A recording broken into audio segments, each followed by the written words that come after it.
Hey, what's going on, Gaijins and Gaijins? This is Good Gaijin Greg, and I'm back with another video. And today I'm gonna make something a little bit special. Today I am making a Katsu, but this one's a bit different. This one is a Katsu Pita. So it's fried pork and rice. It's like a rice curry risotto inside of a pita pocket with some shiso and cheese, and it's really good. So let's go get into Greg's kitchen. Let's get into Greg's kitchen. Let's go. Okay, so let's get started. First, we're going to go ahead and make our cucumber sauce. So you need shredded cucumber, and then half a cup of Greek yogurt, and 1 minced garlic clove, and about a tablespoon of oyster sauce, a tablespoon of lemon juice, and 2 tablespoons of olive oil. Add your cucumber back in there, along with about 2 tablespoons of basil. You really want to use dill, but I don't have dill where I can get it regularly. And taste it for salt and pepper.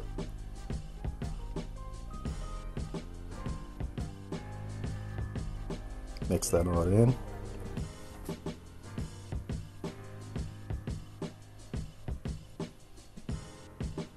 Apparently keep mixing, and came out good.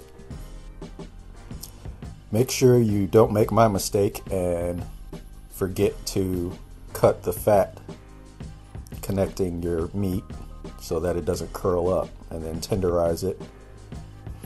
Add some garlic powder, some black pepper, salt, pepper.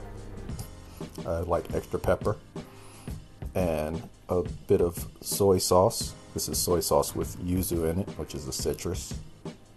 And then you want chili paste.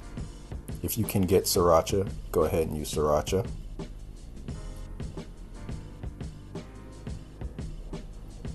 And go ahead and rub that on in. And then if you want, you can use what I do, which is taking any excess from the top and putting it on the bottom.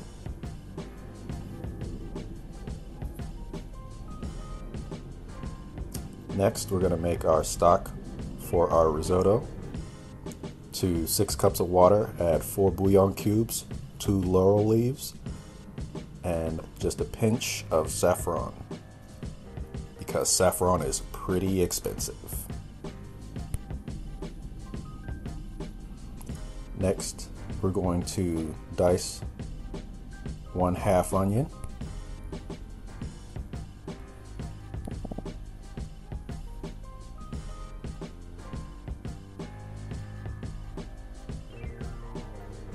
make sure you use a sharper knife than what I have. I really need to sharpen my knives.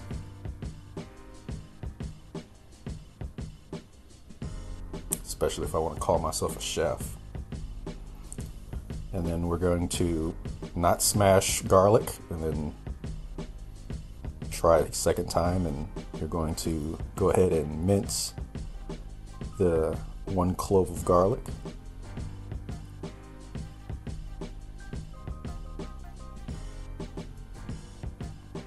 Make sure you watch your fingers.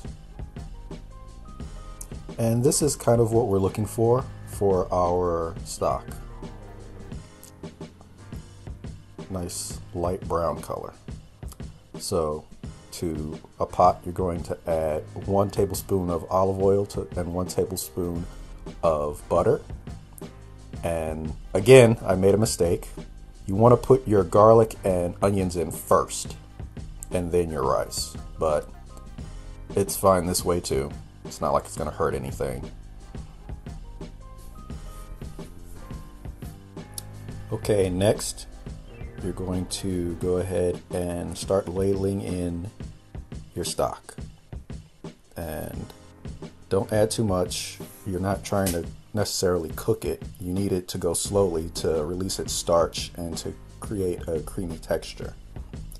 So add a pinch of nutmeg and just keep stirring. This is going to be a long process. You're gonna, after the stock gets absorbed by the rice, you're going to add a few more ladlefuls and keep stirring it. You don't want it to burn at the bottom. And right now I'm about halfway there, so I'm going to add 2 tablespoons of spicy curry powder, and then towards the end I'll add 2 more. So altogether you want 4 tablespoons of spicy curry powder. And I also added about a tablespoon, yeah, of gram masala and turmeric, just a little bit extra. But you don't really need to do that if you don't want to. And this is about the consistency you want. You want it a lot creamier and saucier than an average risotto, because it's still supposed to be curry, you know. And then to your pork, you're going to add 2 tablespoons of flour to get it nice and dusted. Toss that around. This will keep you from needing to fill up using up too much of your flour just to throw the rest away because it's contaminated with raw meat. So after you toss it the first time, go ahead and flip it and then toss it again, and another 2 tablespoons of flour, and then check it, make sure you didn't miss any spots, but it should be fine, as you can see. And then you're going to put it in an egg wash, which is 1 egg and about maybe quarter cup of water. Quarter cup of water mixed together. And then you're going to put it in panko breadcrumbs. Make sure you press it down so you don't have any bald spots. And then you're going to fry it in a skillet with about a cup of oil. And as you can see, my pork was starting to curl up, so don't forget to cut that fat.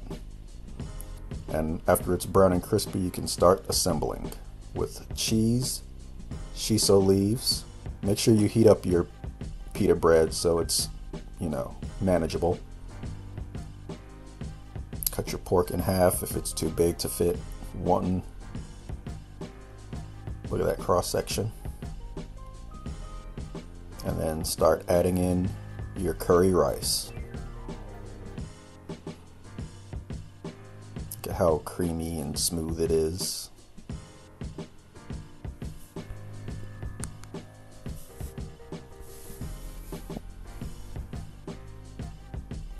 And then get a ramekin, add your tangy cucumber sauce.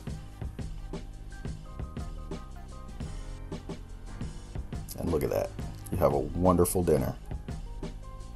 And that's it. Now we have our Katsu pita. And looks pretty dang good to me. Got some curry rice in there, got some shiso, got some cheese at the bottom. First, let's try it without the sauce.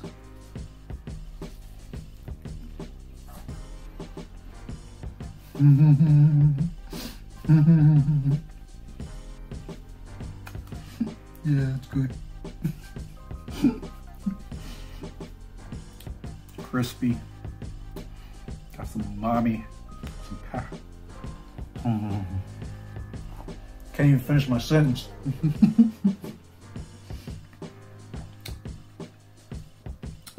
Yeah. The creamy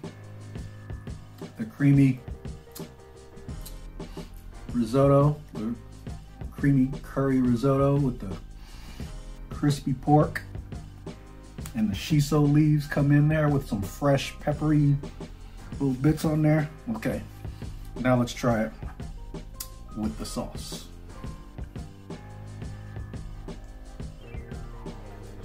Pour some of that on there. A little bit more.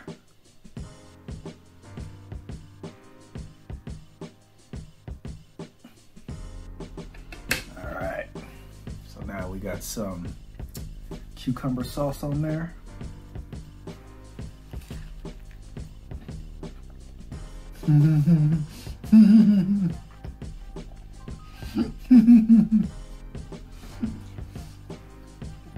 That's too good. That is too good. Too good. Oh my God. Oh man. Yeah, you definitely want to try this. You definitely want to try this.